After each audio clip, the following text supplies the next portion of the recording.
Здравствуйте, меня зовут Лариса Левинская, и в этом видео я хотела бы поделиться своими впечатлениями, высказать слова благодарности после прохождения базового курса соматипологии.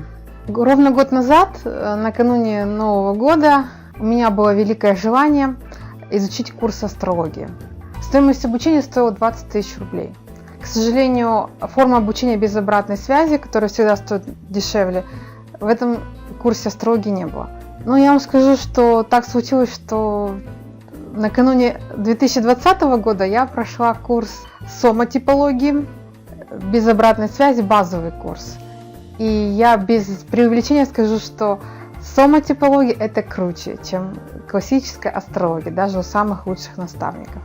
Почему? Потому что, видя перед собой незнакомца, нового человека, вы за 3 минуты можете представить почти полную картину о нем, узнать 80% информации о его характере, его привычках, даже не разговаривая с ним, исключительно по внешним признакам.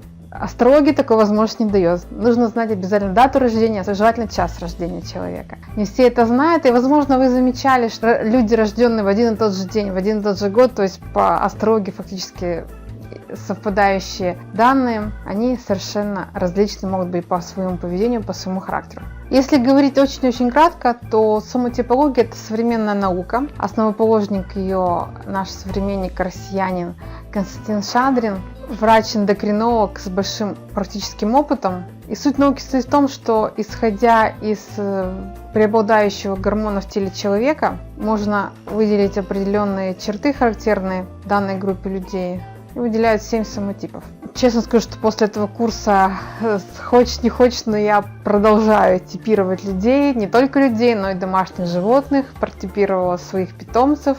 Кот окситоцин, кошка одна адреналиновая, другая инсулиновая. Эта наука распространяется также на животных, точно распространяется на млекопитающих животных. Очень непросто объективно было оценить свой самотип. Первоначально, исходя из четко очерченных губ в описании их самотипа, исходя из того, что голова большая, всегда была, есть и остается вьющиеся красивые волосы, я определила, что я МСГ. И все время обучения на бесплатном курсе так и считала, что я МСГ.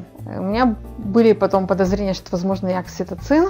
Когда уже прошла базовый курс, я убедилась, что все-таки я окситоцин. Может быть, другой немножко уровень развития, чуть выше среднего. Это уже детали. Что я конкретно получила благодаря базовому курсу? Во-первых, это действительно ты узнаешь лучше саму себя, свои сильные стороны, свои подсознательные ценности. Ты по-другому смотришь на окружающих, не ставишь завышенных ожиданий, потому что ты видишь конкретного представителя с самотипом, ты знаешь его недостатки, его достоинства и не приписываешь этому самотипу те качества, которые есть у тебя, и они априори не могут быть у данного самотипа. Например, я не ожидаю от мелатонина позитива, жизнерадостности. От самотропа я не ожидаю умения легко расставаться с деньгами, не скупиться на траты. От тиреоида я не ожидаю какой-то королевской осанки, какой-то степенности в нужный момент.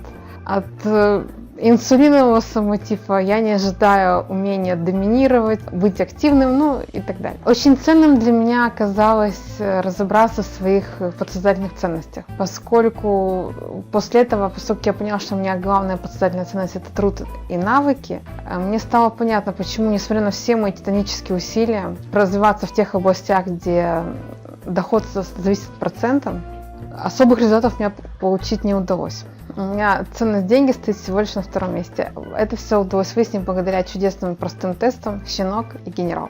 Узнала свою основную силу, это сила привлекательность. Вторая сила – это сила контакты. Я могу очень долго рассказывать о науке соматипологии, высказывать свои слова благодарности. Я действительно очень рада, что я попала на этот курс, буду развиваться в этом направлении.